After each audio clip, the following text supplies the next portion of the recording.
My name's Clayton Davis. I'm the Film Awards Editor at Variety. And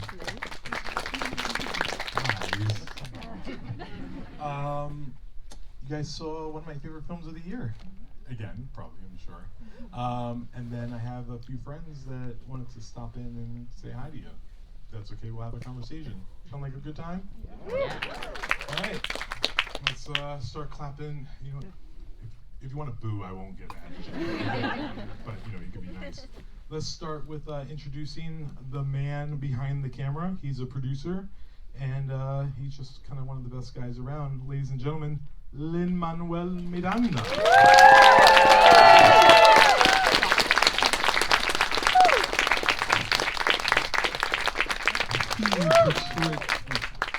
He portrayed Jonathan Larson. He has better hair than I, but he's really good at this acting thing. Ladies and gentlemen, Andrew Garfield.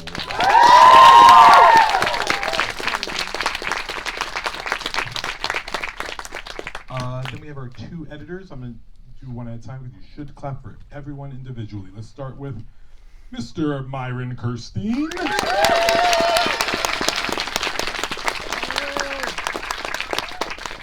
And the better Andrew, I promise you, Andrew Weisblum.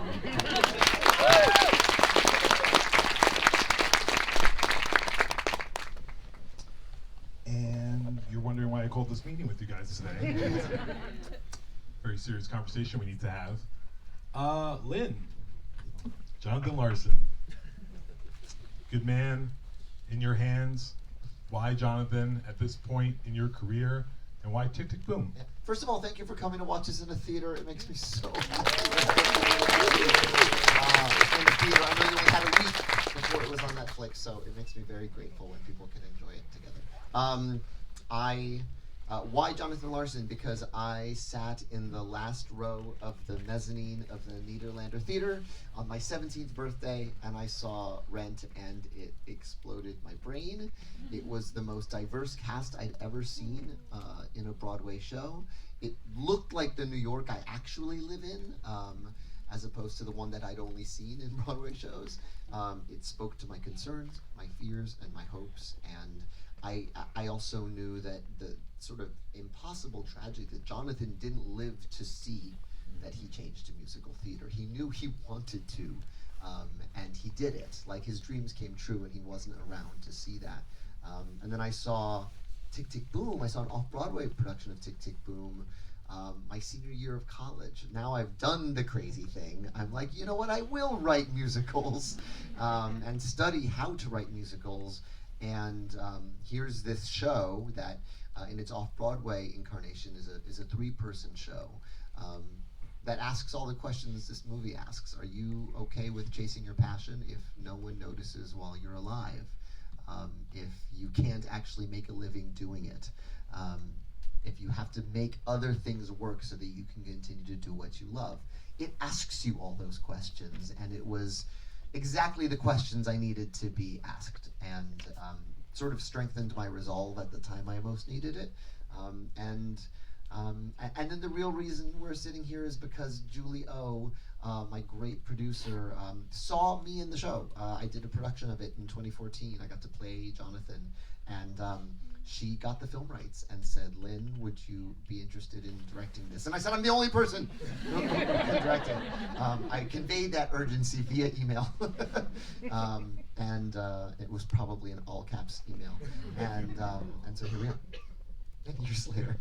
Was there an emoji or just? No, it was. I was very professional. Oh, okay, good. No emojis, just urgency in every word. Andrew Garfield. So he's gonna claim this. He didn't know how to sing before this, nor did he know how to play piano, and then he just figured it out, taking on the role. Jonathan Larson's spirit embodied you in this role. Can you speak about the responsibility and the urgency to tell his story? I feel like the campaign is kind of over for this movie almost, so I'm gonna just be real. Like, I am a professional singer. It's summer stock every year. And I'm a legit incredible pianist since I was 3. And fuck you guys, I told you. No, it's not true. Actually, like, I did fucking learn how to sing and play piano for this.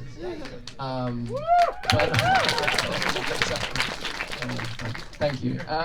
No, but like, I mean, I did it with a year. Like, Lin gave me a year to do it, so if I couldn't get there in a year, then there were some issues. But my longing to be a part of this with Lin started before I even knew Jonathan's story or who Jonathan really was. I knew of Rent, but I didn't let myself be a big musical theatre person because it just looked too hard, and I don't like to fail at things. Like I like to take risks, but not those kinds of huge risks. That's a bit kind of beyond the pale for me. But even before I knew who Jonathan Larson was, when my friend had said to me that Lin wanted to talk to me about something, it was kind of already a yes, because I was so deep in my obsession with Lin's creativity and music and art and who he was as a creator. So, and it rarely happens when, like, you know, it's a similar feeling kind of has hit my body in the past when Tony Kushner said, hey, I want to talk to you about Angels in America, or when Mike Nichols said, I want to talk to you about maybe doing an Arthur Miller play, or when Fincher said, hey, I'm doing this Facebook thing. And like, very rarely does the body go, please let this work out. So Lin is one of those people for sure, for me. And then it just kind of grew exponentially, my longing to be a part of this, when Lin introduced me to this long lost brother of mine, Jonathan Larson, that I didn't realize I had, and I just felt like I wanted to apprentice to Lin, but also to Jonathan and Jonathan's spirit. I wanted to follow in his footsteps. I wanted to grow my and expand my creativity through his. I wanted to honor him. I wanted to honor his ethics. I wanted to honor what he was about politically, what he was, you know, because there's no, and it's beautiful because there's no accident that, I think the majority of young musical theatre kids in high school right now want to do one of two plays. They want to do Hamilton or they want to do Rent, because they're both about revolution. They're both about changing the world and shaping it into what young people can imagine it to be, in all of its beauty and all of its hope. So it was really suddenly like the responsibility just kind of filled my body as soon as I started understanding who Jonathan was spiritually, and that became this kind of North Star, and it was all engines go, and to the point where, you know, we finished principal photography, and it was like, when do we do season 2? It was just we wanted to come back. So I wanted to come back. I didn't want to leave it, and I know that after the Oscars happen in a few weeks, you know, we don't get to do this together anymore for the foreseeable future, and I'm very, very disappointed. I'm very upset about that, because it's one of those remarkably special experiences to keep Jonathan's ripples moving through the world, especially with these guys and the rest of our crew and cast. It is really a remarkable one. Can you start a group chat so you can feel like... I mean, we can still do this just in our house. Yeah. Clayton, you can come. I mean, it's just us in 4 chairs having watched the movie and talking about it. Very like Rupert Pupkin and like King of Comedy, just continue like in the basement, just like, Mom! Just like interviewing ourselves. Myron and Andy, I am in love with the editing on this movie. It's so quickly paced. It is magic on screen. By the way, just for the record, fully worthy of a live telecast announcement during the Oscars. It should be.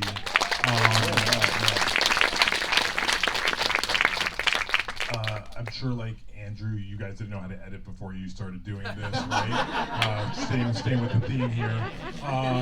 Can you tell me what did the process look like to edit this movie, and is there a Miranda cut somewhere that we can get? Because I think there's a longer version of this. It's cool. Well, this is the Miranda cut. Well, the process was long, not only because of the pandemic, but because we had a little handoff here between us, but it was easy in a lot of ways, because Lin is so focused and clear and decisive as a first-time director, and everybody who was involved in it seemed really passionate about it and connected in some rooted way to the things the film had to say. And then there's a great performance in the middle of the film, which makes it easier too. I mean, there weren't problems for us to solve in putting it together. Just the dynamics and the questions and the way to amplify its message. Well, first of all, I just want to say this is very surreal to be sitting here as an Oscar-nominated editor next to Andrew Garfield and Andrew Weisblum, who are all my heroes. This was like a very long journey from starting to work on In the Heights and then finding my way to Lin and then bringing me to Tick, Tick, Boom. And yeah, I just think it was a lot of experimentation, a lot of, we just had a lot of options to explore memory and time and pace and shape Andrew's character. And it was just joy. It was us living with Lin, cutting this film. That's not a metaphor. It was the pandemic. Netflix very generously sent editing equipment to my house, and they potted with me. First Andy came and lived in my house, going home on weekends, and then when he had to go off to do another gig, handing off to Myron, who came and lived in my house. So it's so to me it's really thrilling that these are the guys recognized by the Oscars. It's like, they were so close. Like, that's Uncle Andy, that's Uncle Myron to my kids. I edited with the door open, and my kids wandered in and out. They'd go, "Hey, that's Abuelo as the doorman," and run back outside again. So it's really thrilling to sort of all be here. That's awesome. Let's talk about the troublemakers that are not here that we should all talk about. Cinematographer Alice Brooks, Yes. who is Joshua Henry, Robin DeJesus, so you really slummed it for this cast. So I just want to talk about, like, where'd you find them, and were they the perfect? Was there any other choice? Did you just know this was your cast? It really is kind of first of all, it's a first-time filmmaker's just gift. That we had this kind of mix of people I've always wanted to work with, like Andrew and folks who have been with me at various stages throughout my whole career. Robin DeJesus played my cousin in the Heights. It was both of our Broadway debuts. We lived together in a bodega for a year on Broadway. Is that a theme? Everyone just gets to live with you at some point. Yeah, exactly. Right. Well, Robin used to just break my heart every night because, again, the way the play was staged, we spent a lot of time in this bodega, and anytime anyone would mess up, it's live theater, a trumpet player would bone a note, someone would sing the wrong lyrics, or there was a bad harmony, Robin would turn to me and go, "Papa, they think you wrote that." That was his line every night, and someone would mess up every night. But yeah, I mean, the cast is, beginning with Andrew. He was my first conversation. I saw him in Angels in America and just sort of fell in love and was convinced he could do anything. To Alex Shipp, who blew us away in her audition, and had no idea she could sing like that.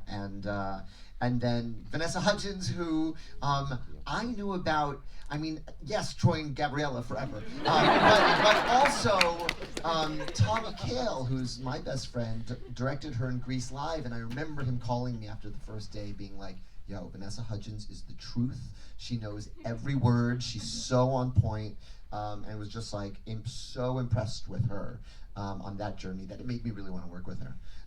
And then Josh Henry has literally been in every show I've ever done. He's even though he wasn't in Bring It On the musical, he sang one of the songs that gets played during Bring It On the musical. So he is my good luck charm, and in a just world, he is making $20 million a movie, but that's coming. You'll see. Andrew, you have a lot of great big moments in the film. Two that I love is your number with Robin DeJesus. No more. No more thing. I was going to say Move On. That's not it. No, it's in Chicago. Watch Move On a lot on Sunday. No more. And then Sunday. Thank you for saying Sunday. Sunday with a bunch of up-and-comers that are, really establishing themselves in this business. Can you talk about that moment and how like, did you? I'm like, I can't believe you're alive after like going through that, because that was a huge moment. And you could talk about the visual effects that really stitch that together. Sunday is, you know, I mean, Lin, the brainchild of Lin for real, and I'll let him talk about that. But it really it fucked me up because it wasn't it didn't work for me. The way that he kind of set up this, you know, kind of invented this way of doing this song by populating it with all of these Broadway musical theatre legends. And I thought it was a beautiful idea, but it didn't work for me as an actor.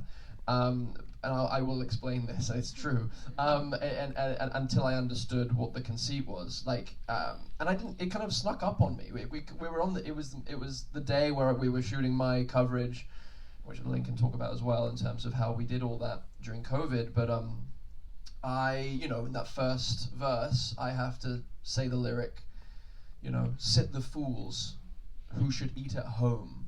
And I'm looking at Joel Grey, and I'm looking at Andre de Shields, and I'm allergic, as Lin knows, I'm allergic to anything but the truth. And I every time I get to that lyric, I literally just kind of I get 10 takes in, we had to take a break. 10 takes, and I'm quick usually. Like, I come in loaded, and I'm like ready to roll, and I want to do 10 takes, but I want them all to be great and different. I had 10 terrible takes, like wasted takes, and yes, Andre de Shields is checking his watch, and Joel Grey is yawning and falling asleep potentially, and I'm angry at Lin because he's given me an impossible task to do this in this, and I'm like, sorry dude, you're gonna have to send everyone home. And so yeah, Lin goes, let's go for a walk, buddy, and I'm like, so, dude, like, this isn't, it's a great idea, but it just doesn't work. Like, I can't do this. I literally can't do it. And he said, okay. Oh, buddy, you don't know that that's Andre de Shields. You don't know that they're just the customers at the diner who you hate.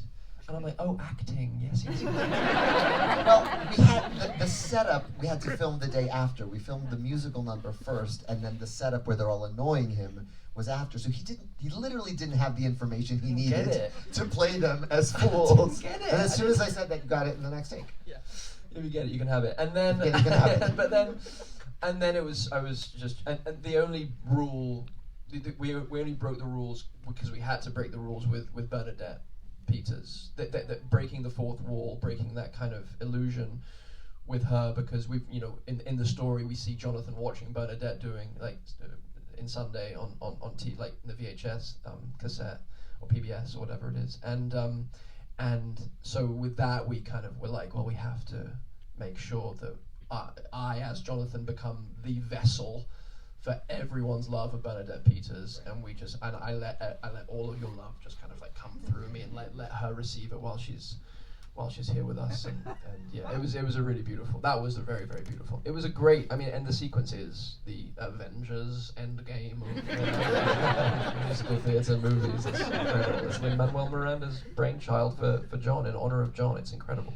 Lin, I remember you telling me at a previous interview, you were like, there was a lot of pressure in that moment because you were like, I cannot kill our royalty of Broadway. There was a lot of pressure. Yeah, it was. This is pre-vaccine COVID. This is October, November of 2020, and we invented new levels of protocol to keep them safe. So anytime you see a wide shot in this, none of those people are in the same frame. No one is within 6 feet of each other unless they've quarantined together. Renee and Pippa quarantined together so they could stand next to each other.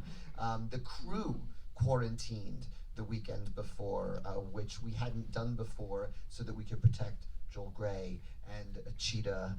Actually, Cheetah wasn't in the initial 3 days of shooting. She had an injury just before, and they were like, do you want to call someone else to put them at that table? And I said, no, Cheetah will be in this number. I just don't know how yet. So I left the table at the end open for Cheetah, and then when we were able to we had 2 additional shoot days 6 months later, post-vaccine. And we were able to put Cheetah in the end table because there was just no world in which Cheetah wasn't in it. I just didn't take no for an answer. But, you know, it would be interesting actually to talk about that, because the first cut of that we did before the additional photography, and it worked great. It always kind of worked great, but because of all of the technical challenges, I couldn't move the camera inside the number. All of those shots were locked off, static shots in terms of the wide shot, and I knew to really bring it home, I needed to be able to move in and among the legends, and that's what the additional photography gained us. And you know, that whip pan over to the rent cast when they, you know, all of that stuff, I couldn't do that in my COVID sort of protocols the first time. So we just went and grabbed like 3 pickups, and it was kind of a sell because Netflix was like, this is the highest testing number in the movie, why do you need more? Because I was like, it doesn't get me better. Because it's, you know, and again, I think that also comes from the theater ethic of like previews, of like, I've previewed shows, and you know when a laugh is 75%, but it can be 80% if you just do this much more, if you let the lights bump that much more, and so, you know, we really brought all our perfectionism to that sequence. Oscar stunt for visual effects. Do you want to talk to, you know, putting that together? And well, I remember I tiled it together very quickly in the shoot just to make sure we had everything we needed, because there was a bit of a, you know, question, do we have it to map out when the wall comes down and all that kind of stuff. But really there was just enough time to get the wide shots of everybody in there, and yeah, it was necessary for money shots to really get close-ups of people, which we managed to get a couple towards the end. But the other aspect of that whole sequence is the fantasy element of it, which is another part of the film that we played around for a while, and Myron played around with as well, how to wink it. Sarah and Sunday in the Park with George with the pointillism and all that stuff, playing with that, and then the rooftop, come to your senses with the footlights. It was kind of this fantasy idea that was played around with in that sequence that found its way through the rest of the film. There's so much about this film where Lin was like, how can we keep raising the bar? And so that, you know, when I first came onto the film, it was already in pretty good shape, but I think everyone felt like it could even be better. And so you're trying to strive for, like, when Lin's saying, okay, I want to put in more pickup shots, I want Cheetah Rivera, like, okay, but how do I squeeze them in there? Like, I mean, it's you know, it's crowded, and how do I do that elegantly? And how do I restructure the first half of the film without breaking it or keep people engaged? It's just that constant experimentation in the edit that never stopped for another 8 months after I came on. And it's amazing when you think that it's done, and then you realize, like, oh my God, it's so much better. But I never knew how I got there. And you know, I think it's so representative of the artist process and what Jonathan strived for. That notion of just searching so much for perfection and trying to write the perfect song, and then you get to experience that song with Come to Your Senses, and then you get on the other side of it, and then someone says, well, your show isn't going to be put on, and you have to start over and have to sharpen your pencils. And that was so much of what we were doing in the edit. We just kept at it. You know, we just never stopped. Yeah. And you asked about No More, and I think the bigger question is, I was always asking myself, why is this a movie? Why is this not a piece of theater that we're adapting for the stage? Why is it a movie? And what can we do with cinema that we cannot do on stage? So when it comes to No More, already John's written the contrast between the No More, like, very much sounds like Rent rock sections, and the waltz choruses that are in 3/4 time. And so you know, what we played with was speed. So every chorus, they're actually lip syncing at a slightly faster tempo, so that when it plays back at normal speed, there's kind of this, like, gravity doesn't quite apply to them. If you notice, Robin kind of hops off of that, and gravity is just not obeying him. And so the first chorus is at 1.25 speed at 28 frames per second. The second chorus is 1.5 speed per second, and then that last long, as close as I get to a Scorsese P.T. Anderson shot, is 1.75 speed. And it's as humanly fast as they can do Ryan Heffington's incredible choreography without, like, hurting someone. Because they're, in real life, they're going, hello to you, Mr. Dorman, and it felt like we were just doing this. but when you slow it down, it's glorious. My only mistake in that sequence was casting my father as the doorman. Not because he wasn't great; he did a great job, but he has no patience. So around the fourth take, he was like, "Lin-Manuel, I have a real job. I have to go. I can't just." So I was getting heckled at my own very complicated shot. But again, like, and the same holds true of the Sunday sequence. The same holds true of the swimming sequence. Like, what can we do that we can only do on screen? I think it's important when you're making a film musical to ask yourself that, and to ask yourself, what can we do with this medium that we can't do on stage? My last question for you guys. Oh. Wake up. Wake up. Time's up. You gotta wake up. Snooze. Out of time. My last question for you guys is, I'm sitting up here, and I'm going to echo Myron here, with 4 Academy Award nominees this year. Only matters when the awards editor says it. Snub for Best Director, by the way. Like, it should have happened. Like, totally just happened. So I will be mad at them for more stuff. What does it mean? What does Tick Tick Boom mean to you, this experience now, looking forward, as we come out of a very interesting time in history, and Jonathan Larson's legacy is now in the ether for much more people, lovers of theater, to experience? Because, you know, while you and I are both from the East Coast and love Rent and breathe Rent, you know, not everyone had access to that. So what does this experience mean to all of you?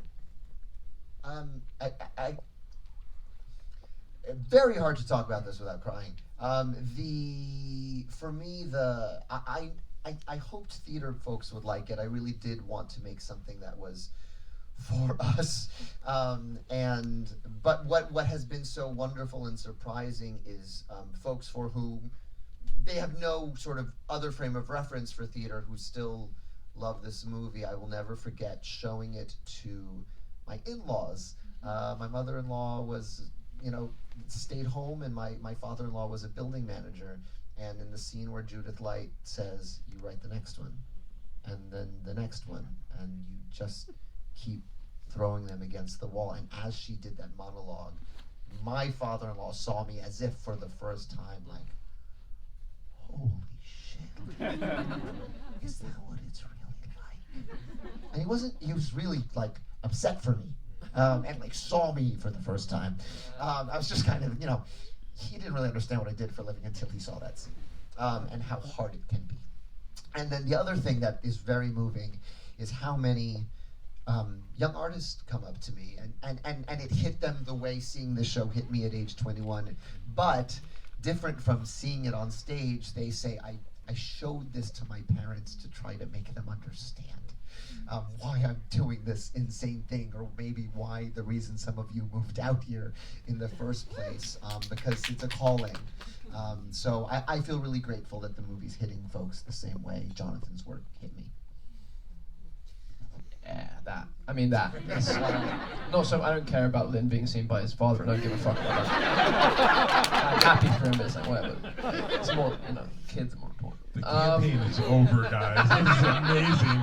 Andrew Garfield Unfiltered is incredible. My God. Andrew Garfield ran out of fucks to do. Yeah. No, it's not true. I'm so happy that it's a beautiful story. I'm just kidding.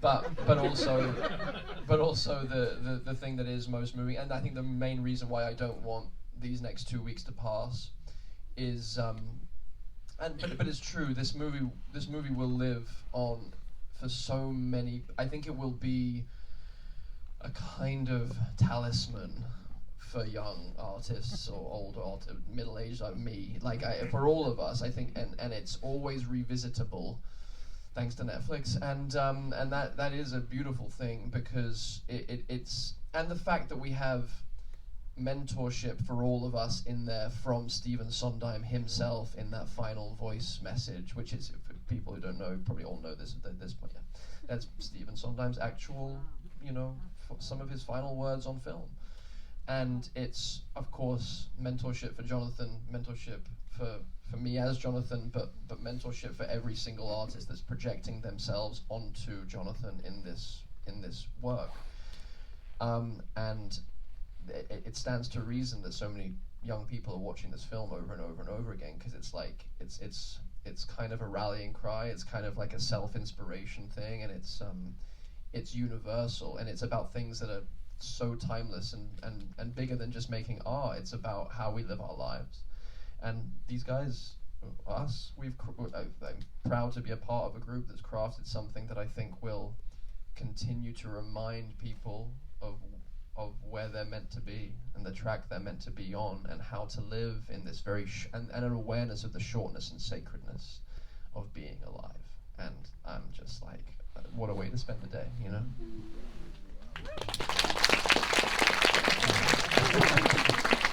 Well, Lynn sort of touched on this already, but I remember when we first met to talk about the film, I didn't come to it as a theater person. I came to it as a film person who was trying to make my way in the late 80s and early 90s in New York, which is what I had in common with this, and the people I knew in other art forms who were struggling and trying to make it. And there's a deep truth to this film of people who, why do they struggle to do this and go at it again and again, because there's still the potential to really touch people and impact and change the world. And I think that Larson is kind of an extreme example of that, because we're still talking about him and what that musical did, not just in musical theater, but to the community that was being affected by the pandemic of that time,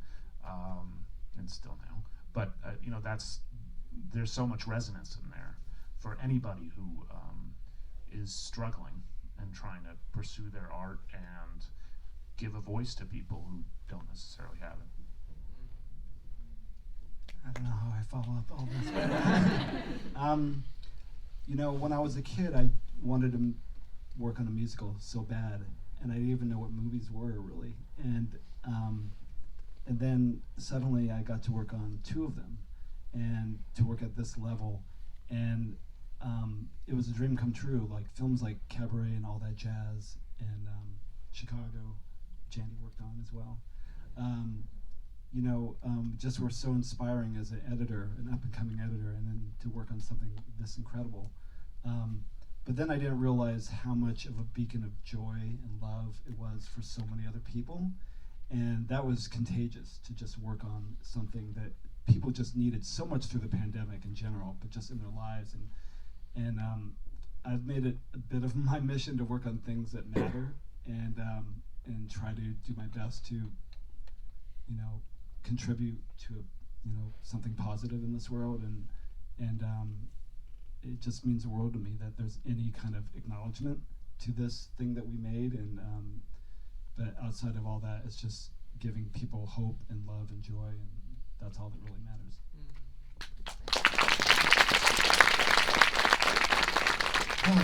So this was nice. I like this. Guys, if you stay in your seats, Myron and Andy are gonna perform 3090, and we're gonna cut it together. Yeah, it's gonna be amazing. No, congratulations on all the success. Thank you guys are amazing. Thank you, Clay. One of the joys of my entire life was hanging out with you guys this season, and for a great film, I'll do it anytime. So thank you, and thank you all for coming out. Thank you for seeing us in the theater. Thank you. Thank you.